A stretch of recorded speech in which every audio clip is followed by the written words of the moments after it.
Okay, Assalamualaikum warahmatullahi wabarakatuh.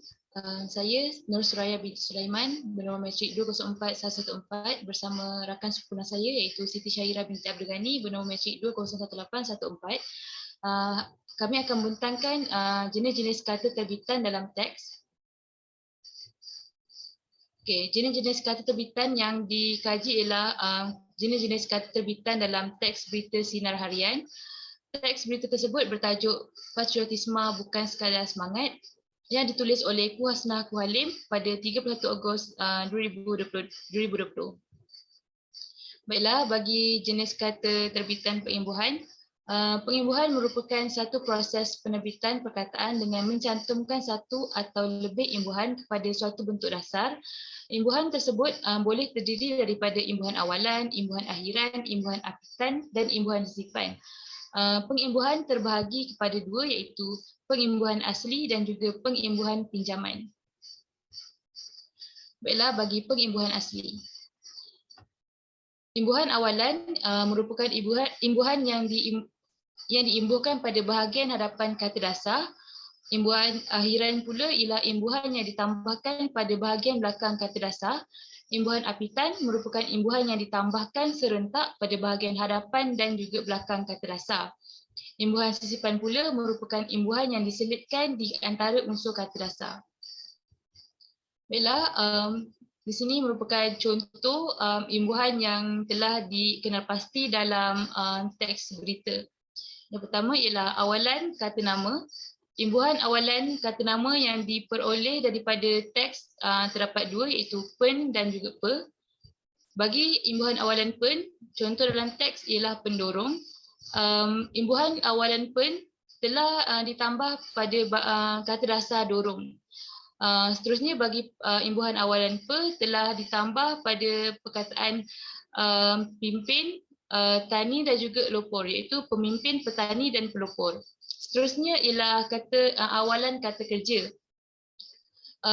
Imbuhan awalan kata kerja yang telah dikenal pasti dalam teks ialah men, ber, ter dan di. Bagi imbuhan awalan men, contoh dalam teks ialah menuntut, mencipta, menjamin, menjurus, menjadi, menebal, merangka, membangun, menarik dan membawa. Imbuhan awalan tersebut telah ditambah pada kata dasar tuntut, cipta, jamin, jurus, jadi, tebal, rangka, bangun, tarik dan juga bawa. Seterusnya imbuhan awalan ber. Contoh dalam teks ialah bersatu, bertujuan, berkhidmat, bercakap, berhubung, berlangsung, bersikap, berkorban, berkembang, berada, bekerja dan juga berusaha. Imbuhan awalan tersebut telah ditambah pada kata dasar satu, tujuan, khidmat, cakap, hubung, langsung, sikap, korban, kembang, ada, kerja dan juga usaha. Seterusnya ialah imbuhan awalan ter. Contoh dalam teks ialah terbuka, terletak, terjalin, tergerak, terpaksa dan tersentuh. Imbuhan awalan ter telah ditambah pada kata dasar buka, letak, jalin, gerak, paksa dan juga sentuh. Seterusnya imbuhan awalan di. Contoh dalam teks ialah dijajah, diungkap, dianggap, dipandang, diserang, dicapai, dilihat dan juga dikenang. Imbuhan awalan di telah ditambah pada kata dasar jajah, ungkap, anggap, pandang, serang, capai, lihat dan juga kenang. Seterusnya ialah awalan kata adjektif. Imbuhan awalan kata adjektif yang dikenal pasti dalam teks berita sinar harian ialah ter dan juga se. Bagi imbuhan awalan ter, contoh dalam teks ialah terdahulu, terbuka, tersurat dan juga tersirat. Imbuhan bagi awalan se, sekadar dan juga sebaik. Bagi imbuhan awalan ter, imbuhan tersebut telah ditambah pada kata dasar dahulu, buka, surat dan juga sirat. Imbuhan awalan se pula telah ditambah pada kata dasar kadar dan juga baik. Seterusnya ialah akhiran kata nama. Imbuhan akhiran kata nama yang dikenal pasti dalam teks berita sinar harian ialah an. Contoh dalam teks ialah luahan, gerakan, cengkaman, tindakan, ungkapan, lapisan, ancaman, halangan, ikatan, dalaman, tuntutan, landasan dan juga fikiran. Imbuhan akhiran an telah ditambah pada bahagian belakang kata dasar luah, gerak, cengkam, tindak, ungkap, lapis, ancam, halang, ikat, dalam, tuntut, landas dan juga fikir. Akhiran kata kerja pula, imbuhan akhiran yang telah dikenapasi dalam teks ialah kan dan juga i.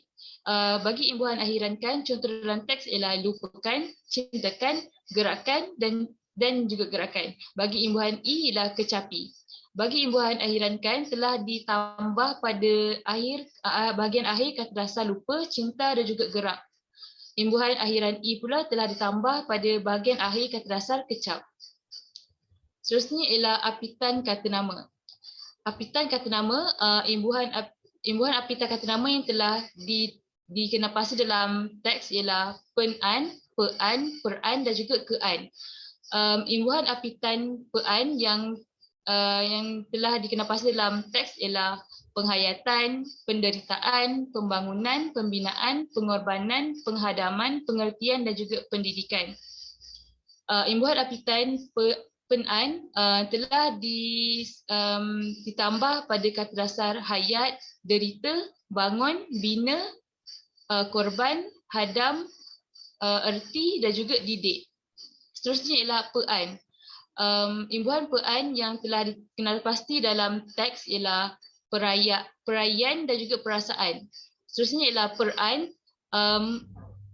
Contoh imbuhan apitan yang telah dikenalpasti dalam teks ialah perseorangan, perjuangan, perbezaan, perkauman, perbandingan, perpaduan dan juga perkembangan.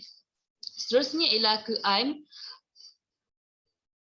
Imbuhan apitan ke-an yang telah dikenalpasti dalam teks, contohnya keyakinan, kesetiaan, kewarganegaraan, keberanian, kemerdekaan, kedaulatan, kebahagiaan, kebudayaan, kebebasan, kestabilan, kemajuan, kegoyahan, kemusnahan, kegagalan, kecintaan, kefahaman, kepentingan, kebijaksanaan, kesungguhan, kesinambungan, keperluan, kewujudan, kehidupan, keperluan, kesusahan, kejayaan, kelangsungan dan juga keadaan. Imbuhan apitan ke-an telah ditambah pada kata dasar yakin, setia, warga negara, berani, merdeka, daulat dan juga kebahagiaan dan juga bahagia. Seterusnya apitan kata kerja. Imbuhan apitan kata kerja yang telah dikenalpasti dalam teks ialah imbuhan apitan mekan, menkan, berkan, dikan, meni, di, memperkan. Imbuhan apitan mekan yang telah dikenalpasti dalam teks ialah melibatkan, melahirkan, mewujudkan, melaksanakan, meletakkan, menumpukan, melupakan, wariskan, memajukan dan juga menimbulkan. Imbuhan tersebut telah ditambah pada kata dasar libat, lahir, wujud, laksana dan sebagainya. Seterusnya ialah imbuhan apitan menkan. Contoh dalam teks ialah mendapatkan, membebaskan, menjadikan, mengekalkan, mengembalikan, meningkatkan dan juga menghalang. Imbuhan apitan menkan telah ditambah pada kata dasar dapat, bebas, jadi, kekal dan sebagainya. Seterusnya ialah berkan. Imbuhan berkan asas dan juga dasar, menjadi berasaskan dan juga berdasarkan. Seterusnya ialah imbuhan dikan. Contoh dalam teks ialah dijadikan dan digunakan. Kata dasar bagi dijadikan ialah jadi dan digunakan ialah guna. Seterusnya ialah imbuhan apitan meni. Contoh dalam teks ialah mempunyai dan juga mempelajari. Seterusnya ialah di. Contoh dalam teks ialah didiami dan juga ditempuhi. Seterusnya memperkan. Contoh dalam teks ialah mempertahankan dan mempertinggikan. Seterusnya, sisipan kata nama. Imbuhan sisipan yang telah dikenalpasti dalam teks berita sinharian ialah EL dalam perkataan leluhur yang pada dasarnya ialah luhur. Seterusnya, imbuhan sisipan bagi kata adjektif ialah EL juga. Contoh dalam teks ialah gemilang daripada kata dasar gilang. Seterusnya,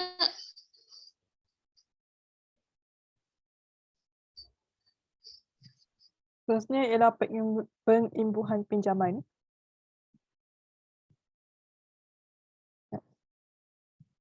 Penimbuhan pinjaman ini ialah bahasa Melayu ini banyak meminjam imbuhan asing untuk disesuaikan dalam ejaan bahasa Melayu. Jadi, imbuhan pinjaman ini digunakan untuk pembentukan kata nama sahaja. Imbuhan pinjaman ini diperoleh daripada imbuhan bahasa Sanskrit, Inggeris dan Arab.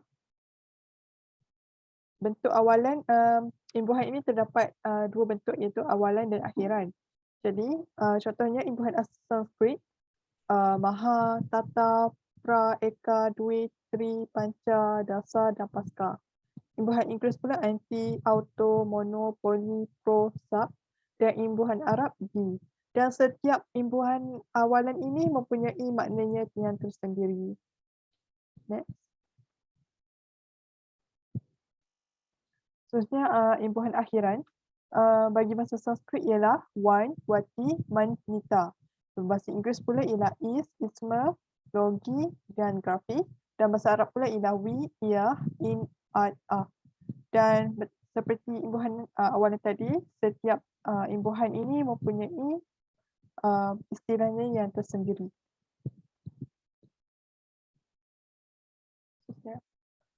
Okay. Jadi pengimbuhan pinjaman yang terdapat dalam teks ialah bagi bentuk awalan bagi imbuhan Sanskrit ialah pasca merdeka. Jadi imbuhan yang terdapat di sini ialah pasca, dan bagi bentuk akhiran imbuhan Sanskrit ialah negarawan. Imbuhan akhiran ini ialah wan. Dan dalam bagi imbuhan Inggeris yang ialah imbuhan akhiran, iaitu perkataan patriotisme dan nasionalisme. Jadi isma di situ menunjukkan imbuhan Inggeris,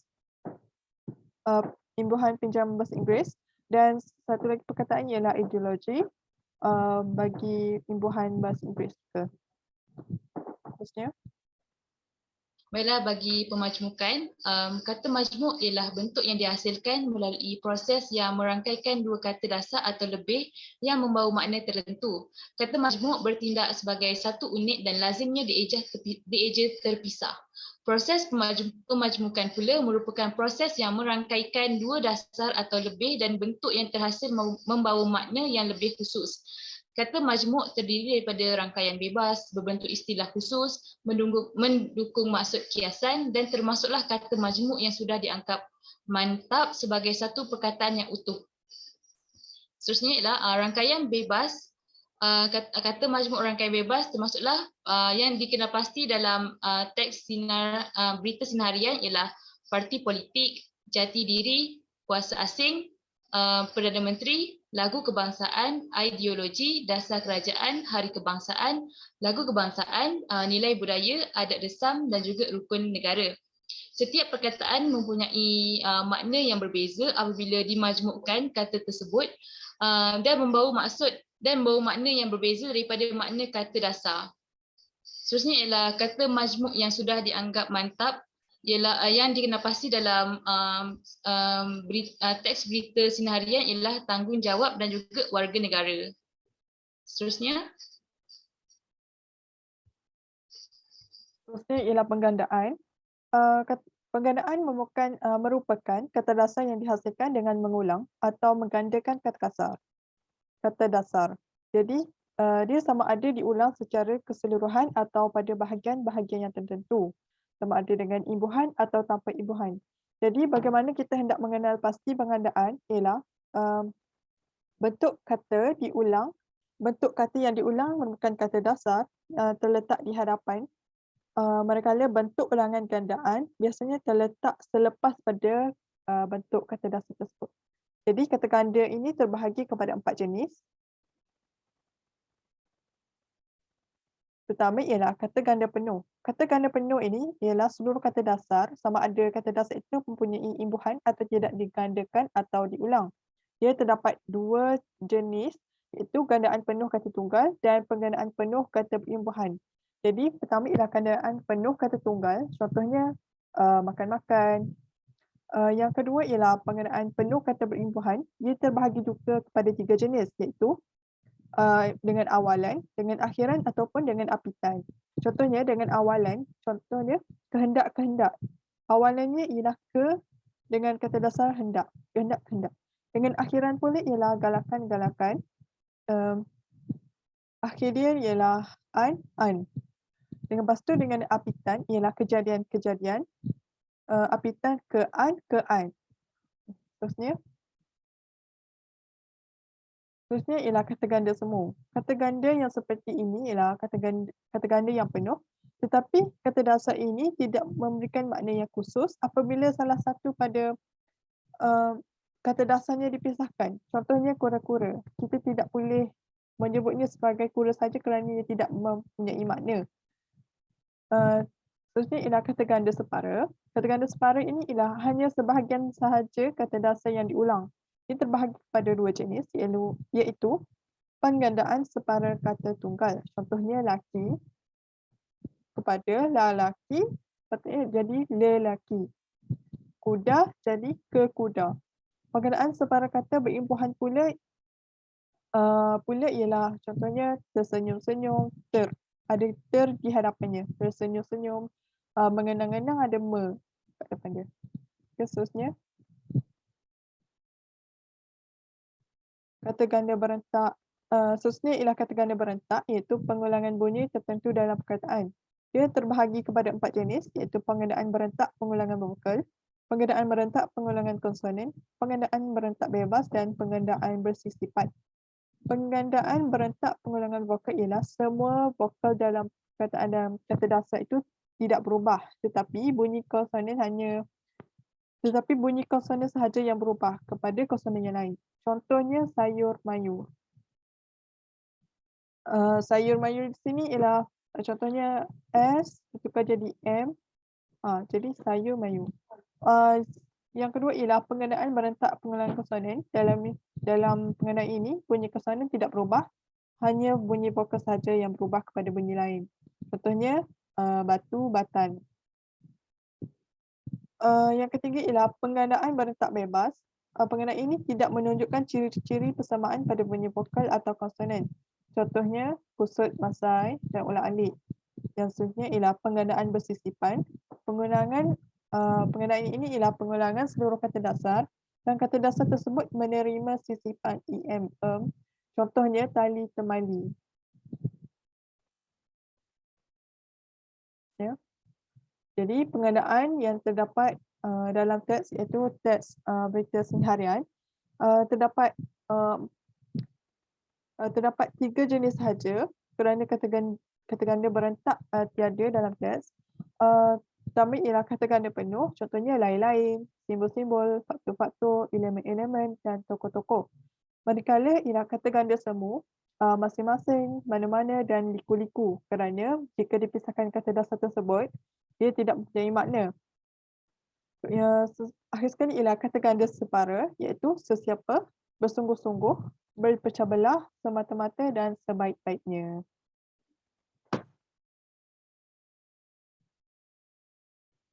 Ini merupakan rujukan bagi slide pembentangan kami. Terima kasih.